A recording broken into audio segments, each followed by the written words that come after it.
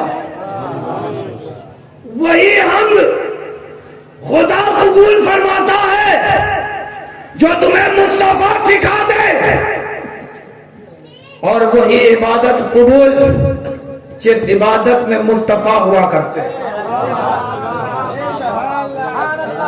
ہم مدد بھی اسی کو کہ جس کی دعا میں وسیلہ مصطفیٰ ہوا کرتے ہیں. اگر آدم دعا کرے ہوا سے ملنے کی, وسیلہ بنا لے مصطفیٰ کو تو دعا قبول. اگر نوح دعا کرے طوفان نوح سے بچنے کی, وسیلہ مصطفیٰ کو بنا لے تو نوح کی کشتی نجات پا جائے. ابراہیم خلیل اللہ کی دعا قبول ہوئی, اور انبیاء نے بھی تو دعائیں کی تھی, خواہشوں کا اظہار کیا تھا کہ خاتم النبیین ہماری نسل میں. دعا قبول نہیں ہوئی. ابراہیم خلیل اللہ نے جب دعا کی کہ خاتم النبیین کو ہماری نسل میں عطا فرما دے تو وسیلہ بھی مصطفیٰ کا مانگا. دعا قبول ہو گئی ابراہیم خلیل اللہ کی. عزیزان گرامی, ایسے محبوب ہیں ہمارے تمہارے نبی. عزیزان گرامی, محبوب علیہ السلام نے ہمیں خدا سے ڈرایا اور یہ پیغام دیا کہ اے میرے امتیوں, خدا سے ڈر جاؤ, خدا کی عبادت میں لگ جاؤ, خدا کی حمد کرو, خدا کی تعریف کرو کہ جس نے تمہیں زندگی دی. خدا کی تعریف کرو کہ جس نے تمہیں کھانے پینے کا انتظام فراہم کیا.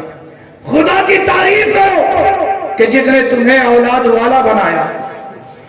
بتائیے تعریف کے لائق ہے کہ نہیں وہ خدا؟ اللہ اکبر. اے میرے پیاروں, میرے مصطفیٰ نے کہا کہ خدا سے ڈر جاؤ اور خدا کی عبادت کرنے میں لگ جاؤ. وہ عبادت میں بتا چکا ہوں قبول ہوگی کہ جس میں میرے مصطفیٰ کا شامل ہوں گے, اور جس عبادت میں میرے مصطفیٰ شامل نہیں وہ عبادت قابل قبول نہیں ہوا کرتی. عزیزان گرامی,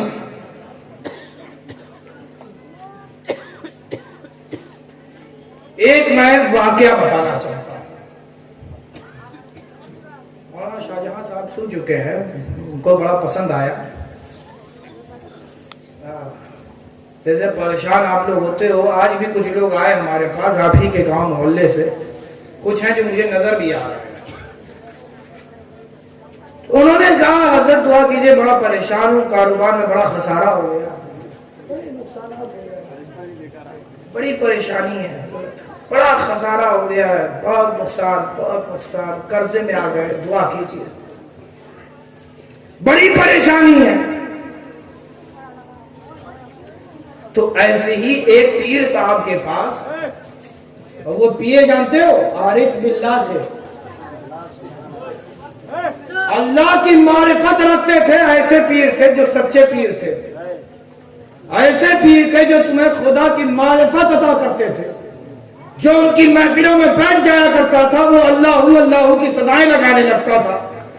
ایک روز مرید آیا اپنی دنیاوی پریشانی کو لے کر کے, کیونکہ جو پیر ہوتا ہے وہ حاجت روا بھی ہوتا ہے, مشکل کشا بھی ہوتا, روشن ضمیر بھی ہوتا ہے. اللہ اکبر. اب جو پیر کے پاس آئے, وہاں شاہجہاں صاحب وقت ہے, آپ کا وقت میں لے رہا ہوں.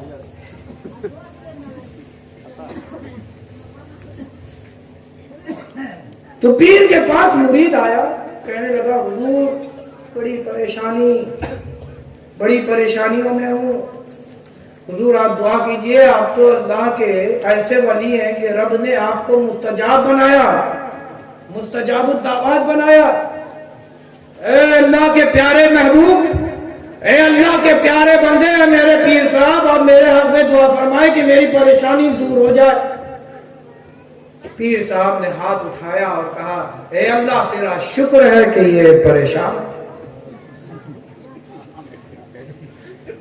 اے اللہ تیرا شکر کہ یہ پریشان ہے۔ مرید کو لگا شاید حضرت نے قاعدے سے سنا نہیں ہے، عمر کا تقاضا ہو گیا ہے، ہو سکتا ہے کہ کچھ معاملہ کمزور ہو گیا ہو، تو کہا کہ حضور میں پریشان ہوں، سینہ پیٹ کر کے کہنے لگا بڑا پریشان ہوں، ہاتھ اٹھائیے دعا کیجئے کہ میری پریشانیاں دور ہو جائیں، آپ تو حاجت روا ہے، مشکل کشا ہے۔ پیر صاحب نے پھر ہاتھ اٹھایا اور کہا اے اللہ تیرا شکر ہے کہ یہ پریشان،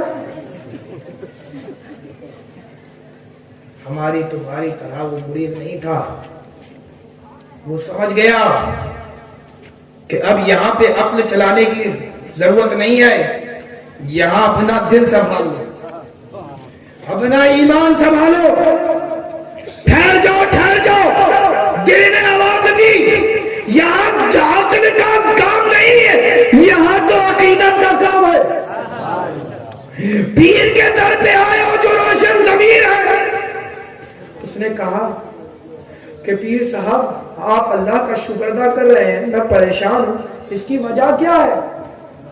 دعا کر رہے ہیں کہ اے اللہ تیرا شکر ہے کہ میں یہ پریشان۔